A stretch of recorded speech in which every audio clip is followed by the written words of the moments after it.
Welcome back, everyone, to The Deep Dive. This time, we're going to be diving into the world of cognitive development. More fun. But more specifically, we're looking at the idea of object permanence. Yes. And to do that, Okay, we're going to be primarily talking about the work of Jean Piaget. Of course. Yeah. Piaget, he's like the godfather of cognitive development. Right. Yes. It's huge. Hugely influential. And he basically, well, he said that there are four stages of cognitive development. And we are looking at the very first one today, the sensory-motor stage. Right, which spans from birth to about 2 years of age. Okay. And so what is object permanence? So object permanence is the understanding that objects continue to exist even when they're hidden from view. Like when you play peekaboo with a baby. Exactly, like peekaboo.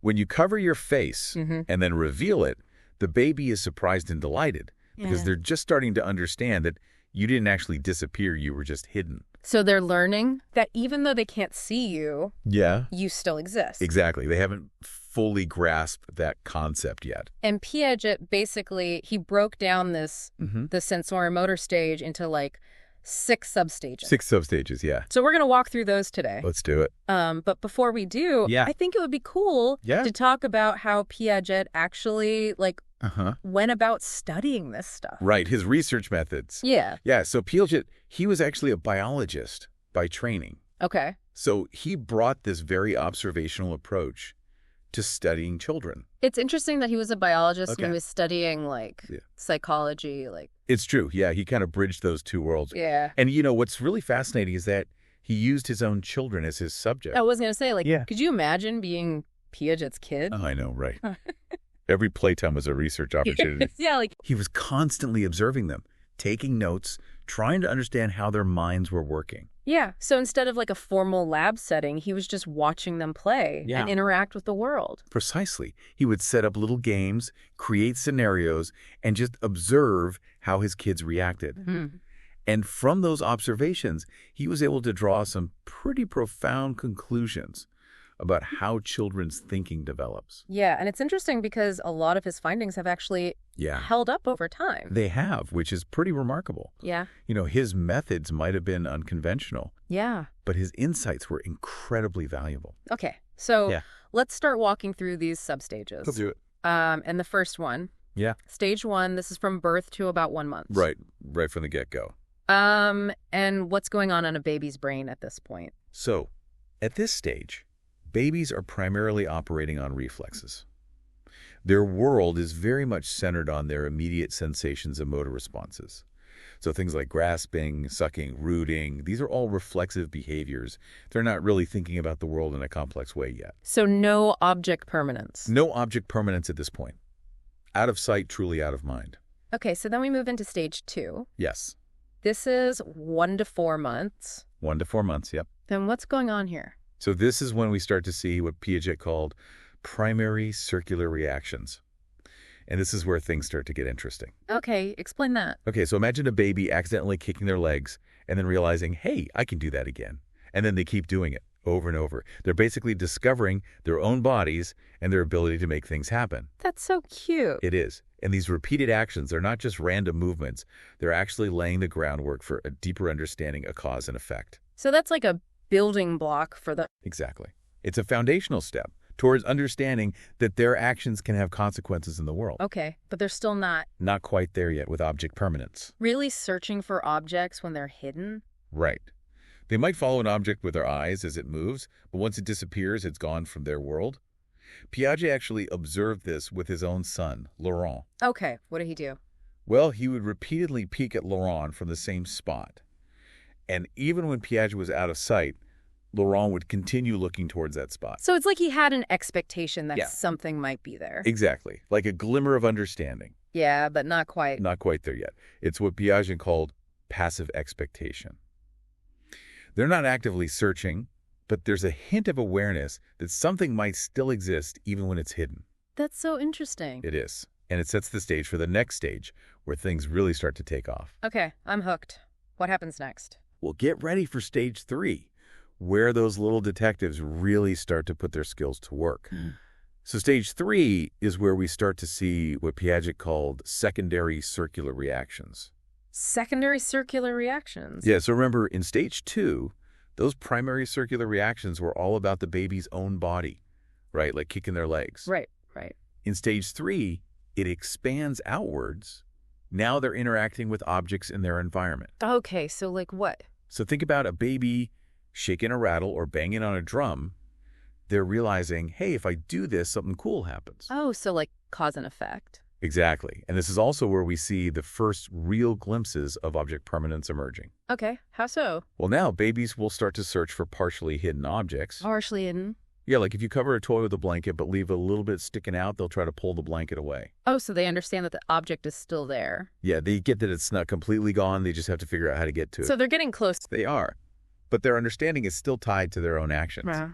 Like they can retrieve a partially hidden object, but if it's completely covered, poof, it's like it vanishes from their world.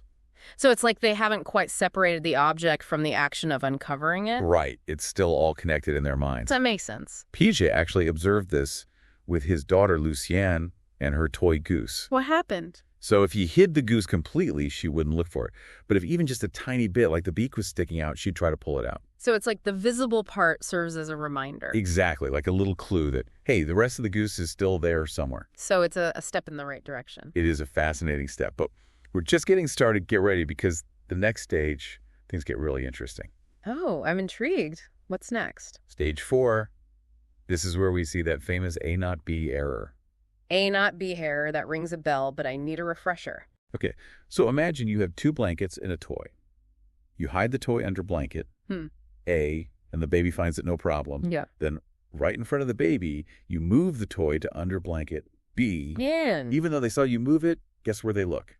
They go back to blanket A. Right, exactly. They go back to that original hiding place. It's like they can't quite grasp that the object has moved. So it's like they think the toy always lives under blanket A. It's like their understanding of the object is still tied to that location. That is so wild. It really highlights how their object permanence is still developing. Yeah, it's like they're so close, but still a little bit off. Piaget saw this with his daughter Jacqueline and her parrot toy.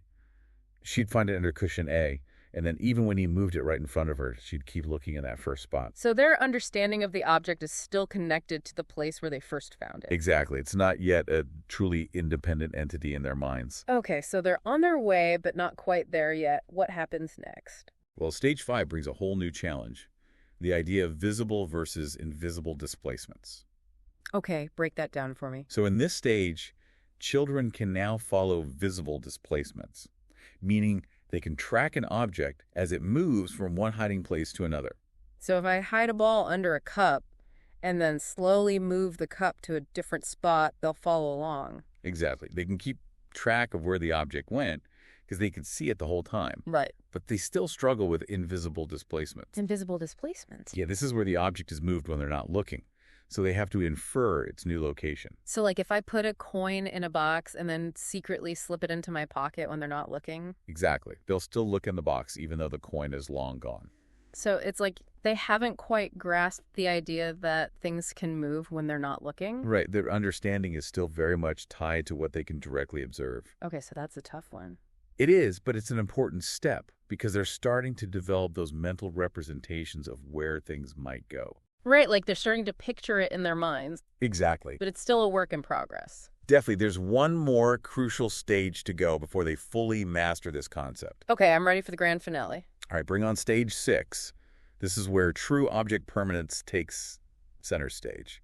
Stage 6, this is where it all comes together between 18 and 24 months. Okay, so they're like toddlers now. Yeah, basically. And at this point, they've finally cracked the code. True object permanence achieved. So no more A not B errors. No more A not B errors. They finally understand that objects exist independently, regardless of whether they've seen them move or not. So they're not fooled by those invisible displacements anymore. Exactly. They can hold a mental representation of the object's journey, even when it's out of sight. So like they can picture it in their minds. Precisely. It's like they've unlocked a whole new level of understanding. Piaget actually illustrated this beautifully with his daughter Jacqueline and a pencil. Oh yeah, what did he do? Well, he hid this pencil in a box, then he wrapped it in paper, then a handkerchief, then he put it under a beret, and then finally a coverlet. Wow, that's like a cognitive obstacle course. Right, and Jacqueline, she totally aced it. She systematically removed each layer she knew that the pencil was still there somewhere. It's amazing. It really shows how far they've come. It's like they've gone from those basic reflexes to this sophisticated understanding of the world. And that's why Piaget considered object permanence the foundation of true thought.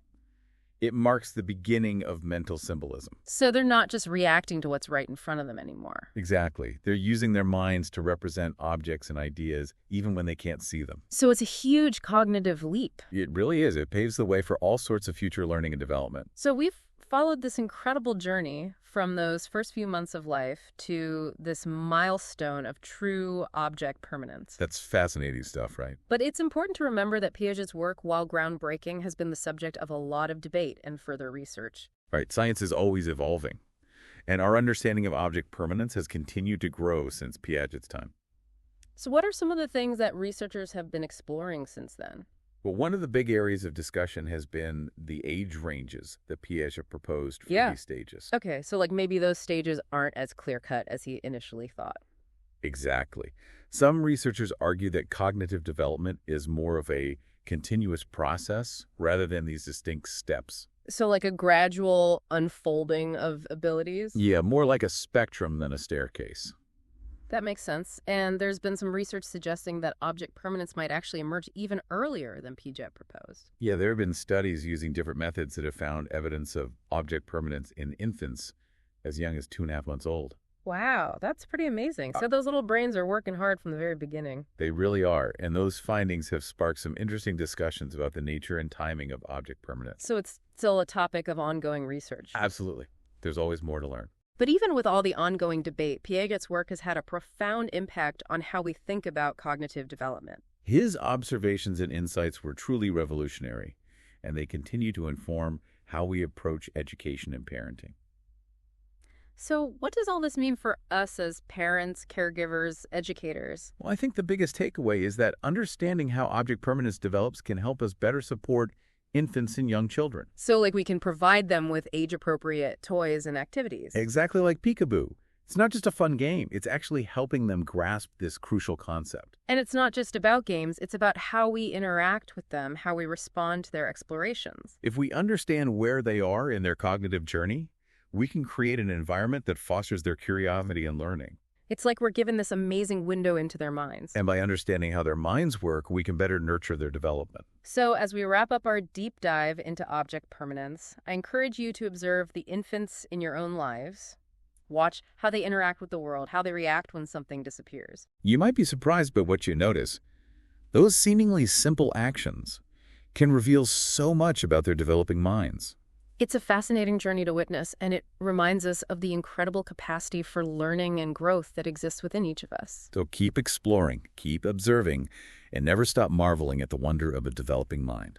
Thanks for joining us on The Deep Dive. We'll see you next time for another adventure into the human experience.